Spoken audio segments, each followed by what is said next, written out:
The Terrence Crawford versus Lomachenko pound for pound king debate. We answer that next. Please like and subscribe. Help us hit 10,000 subscribers. Share us on all forms of social media. Leave us a comment. Welcome to another episode of Tuesday Night Fights. Well, Andre Ward and Tim Bradley went toe-to-toe on this pound-for-pound debate. Now we're going to give you our take. You can check our pound-for-pound ratings on 3dboxingblog.com. Those are recently updated as of this week. We have Lomachenko and Crawford in our top two. They're 1 and 2.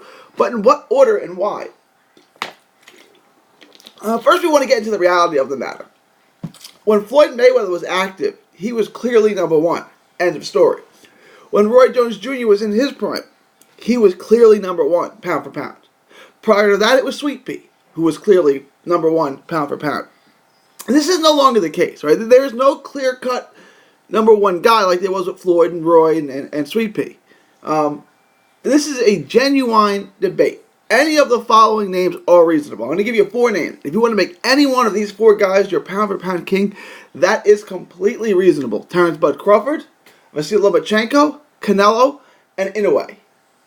Okay, Usyk should be clearly 5th, and Spence is clearly 6th. It's hard to debate any other way. The only debate there is those 4 names can go in any order you want. Let's start the conversation there. Canelo, Inoue, Loma, and Bud. Putting those 4 in any order is fine. We put Bud 1, Loma 2. Look, when Floyd retired, Andre Ward was number 2 and went to number 1 by default. Bud went up to number 2. Okay, so now we have Floyd retired, Ward 1, Bud 2. When Ward retired, Bud went from 2 to 1 by default. In the interim, in the 2 years or so, whatever it's been since Ward retired, Bud has done nothing to relinquish that pound-for-pound crown. All right, he's still pound-for-pound number 1. He's done nothing to lose that. Loma has done a lot, Canelo has done a lot, and Inoue has done a lot. But it's Bud's crown until he loses it. And he hasn't done anything. He has been unbelievable in the interim. Bud gets a lot of hate because he doesn't have any of the all-time great fighters on his resume. Fine. That's true. But when they were at top rank, Manny Pacquiao ducked him for 2 years. Spence is currently still ducking him. But he has...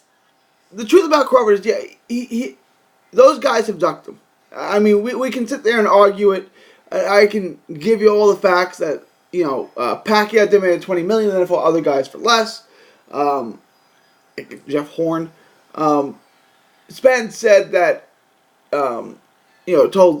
Spence told Bud to go get the belt off of Horn, and then he could come see him. He got the belt off of Horn, and then Spence said, well, Sean Porter got a belt too. Why wouldn't I just take the easy route? I'm stuck in him. Terrence Crawford has 7 belts in 3 different weight classes. He's unified 2 straps at 135 and 140. He's unified 2 weight classes, 135 and 140, and became undisputed at 140. He would do the same. He would unify the belt at 147 if Pac or Spence, assuming Spence beats Porter, which he will, would step up. But they won't. So he's unable to unify belts at 147 because nobody will fight him. Both those guys who by the end of the month will hold the other 3 belts refuse to fight him. It just is what it is. So, until further notice, it's still Terrence Crawford's crown to hold. I want to get into the other guys. Well, let's stick with Bud for just a moment. Look, Bud has wins over Gamboa, Burns, Beltran, Delarme, Felix Diaz, Postel, Indongo.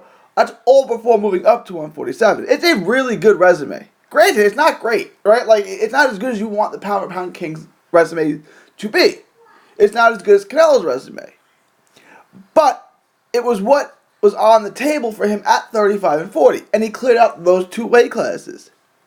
Those were the best names in the division, and he beat them all. And let's be real, Danny Garcia moved up to 147 to avoid Terrence Crawford. That's just for facts. Terrence Crawford barely loses a round. He lost a round or 2 to Benavidez. He lost the first round to Postal. But besides that, there aren't many rounds he loses. He doesn't lose rounds. He dominates every moment of the fight till he scores the knockout, which he does, because since moving up to 147, what is it? Is he big enough? Is he strong enough? Does he have the power? He's 3-0 with 3 knockouts since moving up to 147. So the power is there, the strength is there, He wasn't pushed around by Horn. Terrence Crawford is basically the perfect fighter. Loma is losing rounds. He lost rounds to Pedraza, he lost rounds to Linares, he lost rounds to Campbell. And not one or two. He lost numerous rounds to each of those fighters. Loma probably has the better names. He's got Gary Russell Jr. on his list. But the level of dominance isn't comparable to Terrence Crawford. He usually has to rally late to seal, get a knockdown or knockout to seal the deal in those fights. I'm not even going to get into the Salido thing, right? We all know what happened in the Salido fight. So, Loma's done great. He's a great fighter, but look. He hasn't done anything to unseat Terrence Crawford, which was what Andre Ward was saying. Like, Bud hasn't lost, and Loma hasn't done anything spectacular to unseat Crawford. So it's still Crawford, right? Like, it's still Crawford until something happens to Crawford. Which was Ward's point. And Bradley was saying, if you beat Luke Campbell, who's never held any belt in any weight class, any major belt, then you'll be number one pound for pound. Why? Because you beat Luke Campbell? I mean, that's not a good argument. And I also want to address one more thing. It wasn't that long ago that Dan Raphael at ESPN and others were saying Loma possibly could have beaten Floyd at 30 or 35. Of course he couldn't. Like, that's not even a serious conversation. He hasn't dominated the level of competition he's fought. Like I said, he lost rounds. Most people thought that the Campbell fight was fairly even going into round 11. He got knocked down and lost rounds to Linares. He lost rounds to Pedraza. And he got beat by Salido. So, I mean, this idea that he could beat Floyd is silly and ridiculous. So I don't even want to mention that. So, that being said, he's not at Floyd's level. He's not at Bud's level. He's done nothing to Paris. But I want to get to the other two guys on that list. Canelo, with wins over Jacobs and Triple G, is making a move. If he beats Kovalev, and that's a big if, but if he beats Sergey Kovalev, and I don't even know if that fight's going to happen, but if it does, and Canelo wins, that could be the win that makes this conversation interesting. Because Canelo would then have major world titles at 54, 60, and 75. And a regular belt at 68. And he's beating the best guy with the biggest name at 75. That would make Canelo, that could be the one thing that Canelo could do to dethrone Crawford. Now, I always say you can't lose your strap. You can't lose your pound-for-pound crown without losing. This could be an exception to that rule. Canelo hasn't done it yet, and it's a big if, and who knows if Canelo would win or could win. He may get knocked out by Kovalev. That's all possible. But that's the one thing that would kind of upset the apple cart. And in a way, this is getting interesting with him. He's in a similar position. And he probably deserves to be number 2 on our list in reality, ahead of Lomachenko. But it's so ticky-tacky, it's so close with all 4 of these guys. We've kept him at 3.